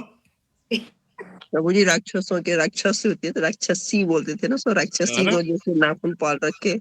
हाँ, तो मतलब हमें सोचना चाहिए ना कि हम क्या, मतलब मानसिकता क्या होगी। नेल आर्ट हो रही है, महंगे महंगे लोग क्या कर रहे हैं, पार्लरों में जा रहे हैं और बड़े महंगे महंगे, है ना, लड़के नाक छिदा के घूम रहे, काजल लगा के घूम रहे, पता नहीं क्या हो गया समाज में। तो अलग अलग चीजें चल रही है। चलिए छोड़िए, हम क्या कर सकते हैं, हम ये कह सकते हैं कि हम प्रचार कर सकते हैं उन लोगों का, और प्रचार के हमें सीखना होगा। तो अंजलि माता जी देखिए, इस विषय में ऐसा है कि अगर किसी के, देखिए जैसे गुरु जी के हृदय में ऑटोमेटिकली भगवान के लिए प्रेम है, तो वो हमसे उच्च ही होंगे ना। जिसको कृष्ण मिल गए या प्रेम है, तो वो हमसे उच्च लेवल के ही हैं, और हमें उनका सम्मान करना चाहिए, और हमें उनके अनुगत होकर ही भक्ति करनी चाहिए। और कोई व्यक्ति है जो सिद्धांतों को फॉलो कर रहा है और कृष्ण प्रेम उजागर नहीं हुआ, भगवान उस व्यक्ति से भी उतना ही प्रेम करेंगे, क्योंकि भगवान, मैंने कल बताया था, भगवान हमारे प्रयास देखते हैं, ना कि रिजल्ट। प्रयास करेंगे तो रिजल्ट निश्चित रूप से आएगा ही आएगा। प्रयास वही करेगा जिसको कृष्ण प्रेम चाहिए, और कृष्ण प्रेम चाहिए इसलिए क्योंकि वो भगवान को संतुष्ट करना चाहता है, इसलिए वो शास्त्रों को फॉलो कर रहा है। तो भगवान देखेंगे ना, ये कोशिश तो मेरे लिए कर रहा है। जब हम प्रेम करते हैं किसी से, उसी के लिए तो कोशिश करेंगे, तो वास्तविक रूप से उसके हृदय में भी कृष्ण प्रेम है जो प्रयास कर रहा है। समझ पाए जी। क्योंकि वो कोशिश किसके लिए कर रहा है? भगवान की प्रेम की प्राप्ति है, भगवान को संतुष्ट करने के लिए। हम संतुष्ट उनको करना चाहते हैं जिनसे हम प्रेम करते हैं। क्या हम रोड पे चलते हुए व्यक्ति को संतुष्ट करते हैं क्या? मगर जिनसे प्रेम करते हैं उनसे को संतुष्ट करते हैं। तो दोनों ही भक्त श्रेष्ठतम है, उनको हम देखिए, भक्तों में हमें भेदभाव नहीं करना चाहिए, वैसे ऐसा हो, पर हमें ये देखना चाहिए कि हम किस संगति में रह रहे हैं, क्या वो शास्त्रों का अध्ययन, शास्त्रों का नियम पालन अपने जीवन में कर रहे हैं कि नहीं। बस अगर हर टाइप के भक्त मिलेंगे, अगर वो शास्त्रों की बातें नहीं कर रहे, रील इत्यादि, फेसबुक, इंस्टाग्राम, नेटफ्लिक्स इत्यादि बातें कर रहे हैं, तो उनसे हमें दूर बना लेनी चाहिए खुद ही। कभी कभी हम ये होता है कि सोचते हैं कि भक्तों को हम समझा, वाह, अभक्तों के बीच में जाके हम प्रचार करेंगे, और जब हम 3 अभक्तों के बीच में जाके प्रचार करेंगे, ज्यादा उनके बीच में उठे बैठेंगे, उनकी बातें सुनेंगे, तो चौथे अभक्त हम बन जाएंगे बहुत जल्दी। प्रचार करना है, मगर महाप्रभु ने बोला ना, अश्रद्धालु व्यक्ति को भी हरिनाम का उपदेश देना, ये भी एक नाम अपराध है। तो 2-3 बार कोशिश करिए, नहीं मान रहे तो आप अपनी भक्ति, बोला अपनी जान पहले बचाओ, अपनी नाव ना डूब जाए, ये बहुत प्रयास करना है। ठीक है, और किसी का कोई? लक्ष्मी माता जी आप बोलिए। हरे कृष्ण माता जी, धन्यवाद। माता जी आपकी आवाज कट रही है, आवाज। मुझे आना, आज वाईफाई तो हवा से आज टूट गया, खराब हो गया। आवाज आ रही प्रभु जी? हाँ, आ रही है, बढ़िया। हाँ, बढ़िया। मतलब मैं ये जो आप समझा रहे हैं कि भक्ति क्यों करनी चाहिए, और सबको समझ में कहाँ आती है प्रभु जी की भक्ति क्या है। भक्ति तो खैर उतनी भक्ति तो हम कहाँ बोलते हैं, लेकिन जो भक्ति जैसे आप बता रहे हैं, मतलब भक्ति सबको, मतलब ज्ञान है, जिसमें मतलब बच्चों को दो, सबको, मतलब जो हमारे संपर्क में है उनको समझाओ कि मतलब भक्ति क्या है। तो भक्ति से प्रभु जी मतलब कहने मतलब कि भक्ति से हमें सब कुछ ही मिलने वाला है। तो लोग जैसे मतलब काफी लोग ये क्वेश्चन होता है कि क्या है भक्ति, क्या मिलेगा, कौन देगा, किसने देखा है। तो प्रभु जी सबसे बड़ी बात है कि मतलब आप जब तक समझ में नहीं आएगा, सुनेंगे नहीं, तो किसी को भी पता नहीं चलेगा। सुनने से ही सबको मतलब ज्ञान होगा। और सबसे बड़ी बात है कि जब हम बच्चों को भी समझाते हैं, तो बच्चे, जैसे आपने बताया कि बच्चे अगर समझ जाते हैं तो वो आगे अपने लाइफ में मतलब कभी गलत काम कभी नहीं कर पाएंगे। सबसे बड़ी बात है जो भक्ति करेंगे तो उनको सही मार्गदर्शन मतलब मिल जाएगा। तो निश्चित रूप से आप समझा रहे हैं जो हम थोड़ा समझ पा रहे हैं। तो ये कि भक्ति का मतलब ये कि मूल्य कारण कि हम जब भक्ति में मतलब हम समझ रहे हैं कि हाँ भक्ति क्यों करनी है, मतलब ये वैष्णव लोगों के, हम आप लोगों के मतलब संपर्क में आए हैं, प्रभु जी के चरणों का आशीर्वाद मिला प्रभु जी, तो हम भी थोड़े से पहले हम भी वही थे संसार में कि ना हमें मतलब ये था कि जो भी खा रहे, जहाँ भी जा रहे, जो भी प्रभु जी, लेकिन अब है तो हम ये समझते हैं कि बच्चे भी समझे ताकि बच्चों की लाइफ भी अच्छी रहे। प्रभु जी से आप बोल रहे हैं मतलब जब उनको समझने, अब डोई वाले का भी एक सीन देख रहे थे कुछ, मतलब मोबाइल में दिखा शायद, कि दोनों मतलब लड़का लड़की उन्होंने दारू पी रखी है, और मतलब वो कहाँ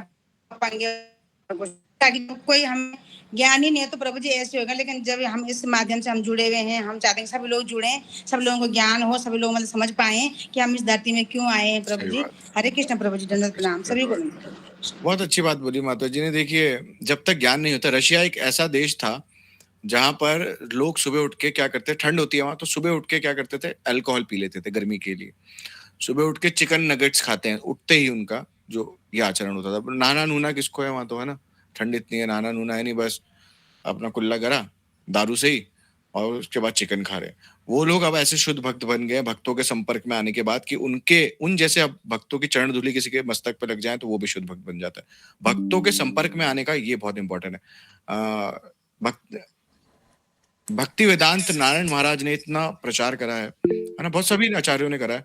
भक्ति वेदांत नारायण महाराज है उन लोगों का, है ना, और सभी आचार्य जितने भी हमारे हुए, ऐसी भक्तिवेदांत स्वामी महाराज हैं, सभी ने बहुत ऐसा प्रचार करा, क्योंकि वो शुद्ध भक्त जो अपने जीवन में इन शास्त्रों के नियम को पालन करेगा और वो जब बोलेगा तो निश्चित रूप से लोगों का जीवन बदलेगा ही बदलेगा।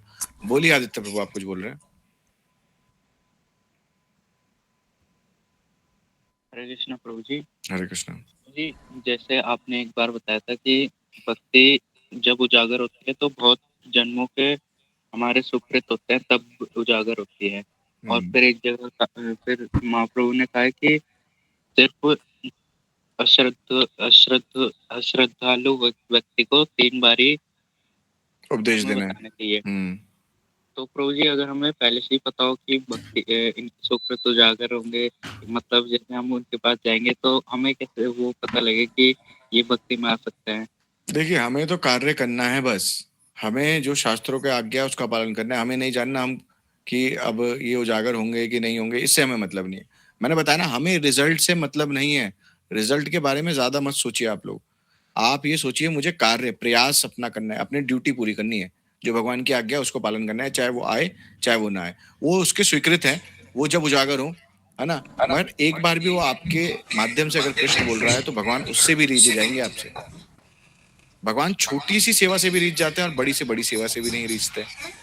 तो ये प्रयास करिए कि अपनी तरफ से आप अपनी ड्यूटी निभाइए भैया, कि मैंने अपनी ड्यूटी पूरी करी है। अब बाकी बिना भगवान के कोई भक्ति में नहीं आ सकता है ना। तो भगवान ही उसको बुद्धि देंगे। बोला ना, बहुना जन्मनानंते ज्ञानवान मां प्रपदन्ते वासुदेव सर्वेति सा महात्मा सुदुर्लभा।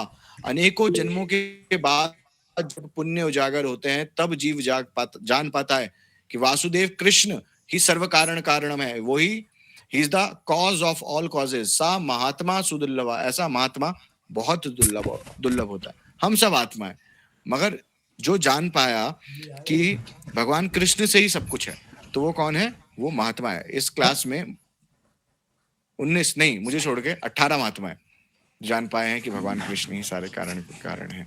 बोलिए राधिका दास।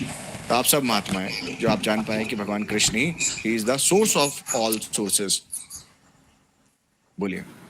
हरे कृष्ण प्रभु जी। प्रभु जी, जैसे जो अभिषेक प्रभु जी का वायरल हो रहा है थिंग, तो उसमें काफी भक्त, मतलब काफी लड़कियां जो जुड़ी इतने इतने दूर से, और फिर अब तो कुछ होंगी जो स्टिक होंगी कि हाँ पूरी कम्युनिटी खराब नहीं है, वो पर्सन खराब था।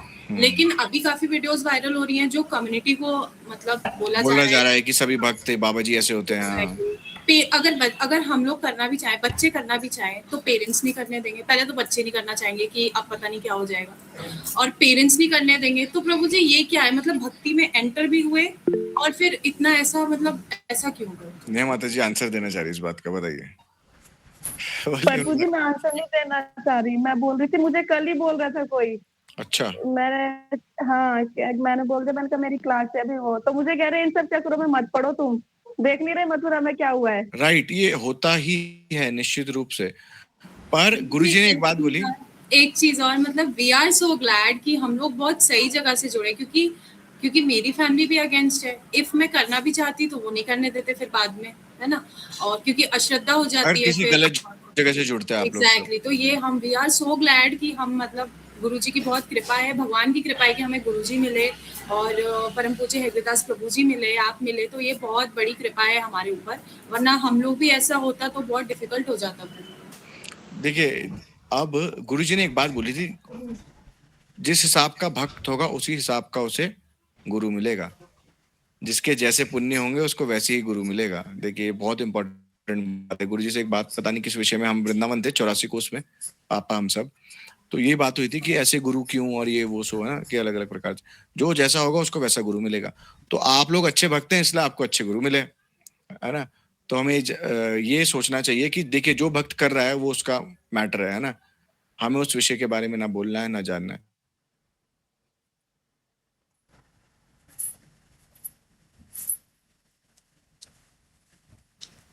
रहा है चाहे वो प्रभु जी हो रात को या दिन में, पर्सनली कॉल करने का कोई मतलब नहीं। क्लास ली जाए वो डायरेक्ट ली जाए, अगर कर रहा है तो फिर उनसे दूर हो जाइए आप लोग, है ना। अभी भी मैं इसको क्लास के माध्यम से बोल रहा हूँ कि ऐसे 8 बजे के या 9 बजे के बाद, 9 बजे के बाद गर्मियों में, कि अगर आपको प्रभु जी कोई फोन करके अपने अकेले में बुला रहा है, ये तो देखिए माताएं भी, मेरे को ऐसा लगता है माताएं नहीं समझ रही होंगी क्या, कोई आपको अकेले में बुलाएगा कमरे में तो वो गलत चीज है कि नहीं है, तो जाना नहीं चाहिए ना ऐसे, ये तो खुद की अकल भी होती है। तो ये दो देखिए हमें समझना चाहिए कि ऐसी जगह नहीं जाना चाहिए, और ऐसी श्रद्धा हो गई है कि तब तो वो गलत बात है कि जो उन व्यक्ति ने करा वो गलत बात है। हम उस पे ज्यादा विषय पे चर्चा नहीं करेंगे, पर ऐसा होता ही है कि हर समाज में हर टाइप के लोग होते हैं। हर समाज में देखिए कलिकाल का प्रभाव है, कलयुग में सबको पता है कि हरि नाम से और वैष्णव संग करने से जीव लिबरेट हो जाएगा। तो कलयुग क्या करेगा, ऐसे माध्यम से हमें फिर भ्रमित करेगा और लोग ऐसी फिर बातें बनाएंगे। और बोलो ना, ऐसे भी तो भक्त हैं जो इतने अच्छे भक्त हैं जो शुद्ध भक्ति कर रहे हैं, उनका एग्जाम हमारे गुरुदेव का दो, हयग्रीव प्रभु जी का दो, ऐसा एग्जाम्पल भी दो कि जो लोग ऐसे कर रहे हैं निष्काम भक्ति। बोलिए लक्ष्मी माता जी। हरे कृष्ण प्रभु जी ये तो भ्रम तो सबके मन में था। अब तो हमें तो हमारा सौभाग्य है कि हम गौड़िया मठ से जुड़े, आप लोगों से जुड़े, प्रभु जी से उनका भी मैं बहुत बहुत धन्यवाद करती हूँ जिनके माध्यम से हम आप लोगों तक जुड़े। ये बहुत अच्छी बात बोली, जिन लोगों के माध्यम से आप लोग जुड़े हैं उनका कभी धन्यवाद मत भूलिएगा, उन्होंने आप लोगों की जिंदगी बदली है। चलिए, है ना, बोलिए आप। हाँ प्रभु जी, मतलब हमें ये सौभाग्य है हम लोगों के, हम लोग यहाँ तक पहुंचे, इस मार्ग में हम पहुंचे, हम सही मार्ग दर्शन हमारा हो रहा है। प्रभु जी लोग भ्रमित हैं, लोगों को मतलब उनका ज्ञान, उनकी गलती नहीं है, वो तो मतलब जैसे प्रभु जी बोलते हैं कि भीड़ चालने की जहाँ मतलब भीड़ हुई वहीं सभी लोग चल दिए। प्रभु जी हम सौभाग्यशाली हैं, और मुझे हम लोग गर्व भी है कि हम मतलब इस मार्ग में आए हैं। और भक्ति का मतलब भक्ति के समय प्रभु जी हम पहले हम कुछ भी थोड़े से मतलब कुछ टेंशन घर में कुछ होते थे ना, तो हम मतलब कई मन में आते थे कि मतलब ये कैसे हुआ, ये किसने कर दिया, ये क्यों। अब प्रभु जी ये सब चीज से मतलब बिल्कुल शांत मन हो गया, शांति से, मतलब कोई ऐसा नहीं कि किसने करा, क्यों हुआ, ये होना था और ये होगा, और जो भी आगे होगा वो अच्छे होगा। समझदार ये हो मतलब जाता है। ये पॉइंट प्रभु जी मतलब पूरा मतलब मन में विश्वास हो गया। जैसे बच्चे का भी बोलते हैं मम्मी कभी ऐसा काम, मैंने कहा बच्चे बाबू मतलब बोलते नजर, मैं नजर का सीन हमें पहले था, नजर तो कोई झाड़ा कर रहे, कहीं कहीं जा रहे, कहीं देवी देवताओं पे जा रहे, ये हमारा मतलब भ्रमित हम बहुत थे ना प्रभु जी। तो अब हम ऐसे रास्ते में आ गए, हमको जो शांति मिल गई ना प्रभु जी, जैसे कि मतलब कुछ बच्चे बोलते हैं तो हम बोलते हैं जिस, फिर मेरा एक पॉइंट है कि जिस पे कृष्ण भगवान की नजर है उन पे किसी की नजर नहीं लग सकती। हम अब कृष्ण भगवान के दास हैं, हमें कोई नजर नहीं लग सकती प्रभु, ये हमें पूरा विश्वास है। और जब विश्वास होता है तो भगवान उस विश्वास को हमेशा बनाते हैं। जब विश्वास डगमगाता है तब फिर भगवान बोलते हैं ठीक है अभी तो तेरी श्रद्धा ही नहीं, पर विश्वास आप करके कुछ बोलोगे ना। प्रहलाद महाराज ने विश्वास के साथ बोला ना, हाँ इस खंबे में भी मेरे भगवान है, तो नरसिंह भगवान हुए ना खंबे से प्रकट। एक भक्त का गुरु आज्ञा का पालन, वो गौड़िया वैष्णव संप्रदाय से नहीं, वो बाबाजी संप्रदाय से है ना। बाबाजी संप्रदाय जो साखी बाकी, मैं आप लोगों को 2-3 दिन पहले इस बारे में बता भी रहा था, मतलब ये कांड होने से पहले थोड़ी हमारी चर्चा चल रही थी कि लोग राधा कुंड में सखिया बन के घूम रहे हैं, अलग अलग टाइप के भक्त बन के घूम रहे हैं। तो ये उनसे है जो भक्ति सिद्धांत सरस्वती ठाकुर प्रभुपाद जिन लोगों का बहिष्कार करने आए थे, यानी जो उप संप्रदाय बन गए, गौड़े संप्रदाय से भी साखी बाकी नाड़ा नाड़ी ऐसे करके बहुत सारे ब्रांचेस अलग अलग निकल गए जिन्होंने अपने नियम बना लिए, ये उनसे है, ये कोई गौड़े संप्रदाय से नहीं है। ये तिलक एक जैसे होते हैं, मगर लोगों को भ्रमित हो जाता है कि तिलक एक है तो एक ही है, पर नहीं, ये एक नहीं है, गौड़े संप्रदाय से नहीं है। बोलिए राधिका दास कुछ बोलना प्रभु जी आर्टिकल्स में तो यही आ रहा है कि गौड़ीय संप्रदाय मतलब जो चैतन्य महाप्रभु प्रभु से जुड़ा है वो गौड़ीय संप्रदाय माना गया है। वो लोग बोलते हैं हम चैतन्य महाप्रभु से जुड़े हैं, हम चैतन्य महाप्रभु को भगवान भी मान रहे हैं, पर वो आचरण अपने मन अनुसार करने लग जाते हैं, शास्त्रों की बातों को साइड कर देते हैं, बोलते हैं आज से हम भगवान की सखी हैं, ये सब। तो प्रभु जी इवेंचुअली ये कर्म है ना, मतलब ये कर्म है। हाँ देखिए वास्तविक रूप से जो भी हमारे साथ हो रहा है वो हमारे कर्म के अनुसार हो रहा है। जैसे बोला उस व्यक्ति को वैसा गुरु मिलेगा जैसा होगा। श्रीवास जी कह रहे कि नित्यानंद प्रभु अगर ठेके के बाहर भी खड़े हैं और दारू की बोतल हाथ में लेके खड़े हैं, तभी भी आप मेरे प्रिय नित्यानंद हो। तो फिर ऐसे हमें करना तो चाहिए। ये देखना चाहिए क्या वो व्यक्ति शास्त्रों की बातों को मान रहा है, कि वो शास्त्रों, नित्यानंद प्रभु क्या शास्त्रों के विरुद्ध आचरण कर रहे लेक्चर थे? कर रहे हो, शास्त्र मतलब लेक्चर्स कर रहे हैं, तो पढ़ रहे होंगे, मतलब सुन रहे होंगे और श्रवण कर रहे हैं, करा रहे निश्चित रूप हैं, से। माला भी कर रहे होंगे। वो मेरी चर्चा हुई है आपसे इससे पहले, तो आपने बोला था कि नहीं करना है, तो इसीलिए मैं ये क्वेश्चन पूछ रही हूँ, क्योंकि सबको पता चले, क्योंकि रील्स अभी बहुत गंदा गंदा उनको बहुत अब्यूज किया जा रहा है, तो ये निंदा में काउंट होगा? यस, निंदा में काउंट होगा। एक किसी व्यक्ति ने अगर एक बार भी कृष्ण नाम ले लिया तो भगवान यमराज जी भी उसके जीवन में इंटरफेरेंस नहीं कर सकते हैं। अब क्या होगा, वो भगवान ही सजा देंगे उस व्यक्ति को। यमराज भी उनका, यमराज जी क्या बोलते हैं, ना वयम, ना ऐसे कुछ श्लोक है उसमें, यमराज बोलते हैं ना मैं, ना ब्रह्मा जी, ना कोई और देवी देवता, और ना खुद काल उस व्यक्ति का कुछ बिगाड़ सकता है। अब भगवान भी सजा देते हैं। भगवान कभी, जैसे माँ कभी कभी बच्चों को डांटने के लिए कान मरोड़ देती है ना, जो दवाई जरूरी है। अब दवाई कोई लेना नहीं चाह रहा प्यार से, तो उसका ऑपरेशन होगा फिर थोड़े दिन बाद, तो भगवान फिर ऑपरेशन करते हैं, और ऑपरेशन में दर्द होता है, फिर ऐसे होता है। तो हमें नहीं करना चाहिए, हमें ऐसे भक्तों के साथ जुड़ना। हमें क्या, किसी से जो कर रहा है वो अपने कर्मों के अनुसार कर रहा है, हमें मगर उन लोगों से दूर रहना है और अपनी भक्ति में आगे बढ़ने का प्रयास करना चाहिए। ठीक है, हमें ना, हमारे देखिए, हमें अच्छे लोगों को देखना है, कभी भी हम नेगेटिविटी को नहीं देखना चाहिए। हमें देखना चाहिए ये भक्त अच्छे हैं, इनके साथ हम आगे बढ़ेंगे। समझ पा रहे हैं? और हाँ जी, चंचल प्रभु जी बोलिए। प्रभु जी, जैसे हम ऐसे इंसिडेंट वगैरह देखते हैं तो हमें ऐसे डर लगता है कि माया अगर इतने बड़े लोगों को गिरा देती है तो हम तो अभी कुछ भक्ति ही नहीं कर पा रहे हैं। माया आएगी, मगर जब भी शास्त्रों का, माया कब आती है, अभी बोला ना, जब कृष्ण जीवन से हट जाएंगे, और जब कृष्ण जीवन से आएंगे तो माया ऑटोमेटिकली हट जाएगी। तो कृष्ण को, शास्त्रों की बातों को अपने जीवन में लाने का प्रयास करना चाहिए बस। ठीक है, और हमें नहीं देखना। अब देखिए, मैं तो अब जीवन में एक चीज जान पाया कि अगर कोई कृष्ण भक्ति नहीं कर रहा है, और शास्त्रों का नियम, कृष्ण भक्ति चलिए माला कर रहा है, इत्यादि कर रहा है, मगर शास्त्रों के नियम अपने जीवन में नहीं उतार रहा है, तो उसके काम क्रोध लोभ मोह से अट्रैक्ट करेगा, नो डाउट।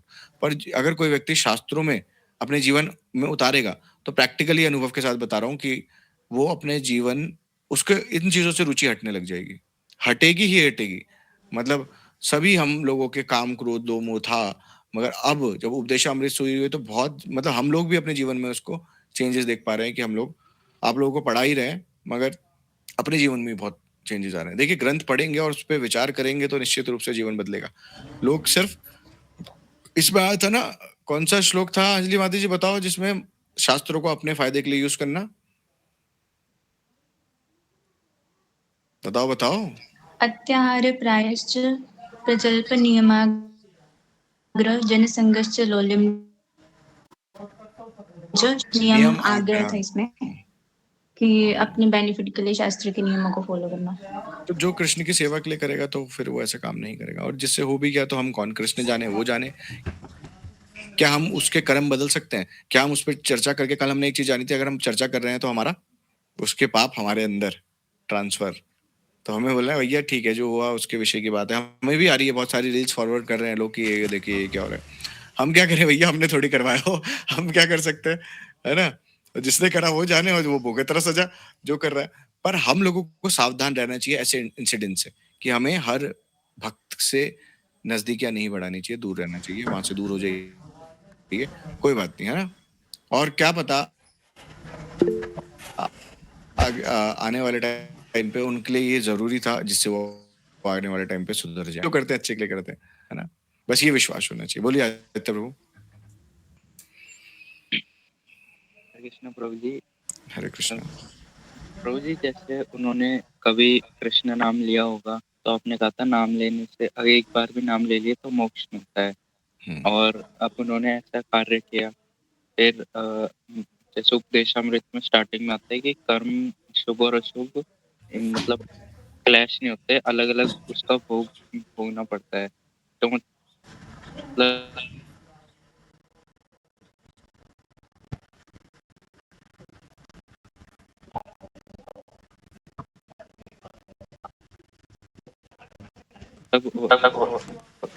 कि अगर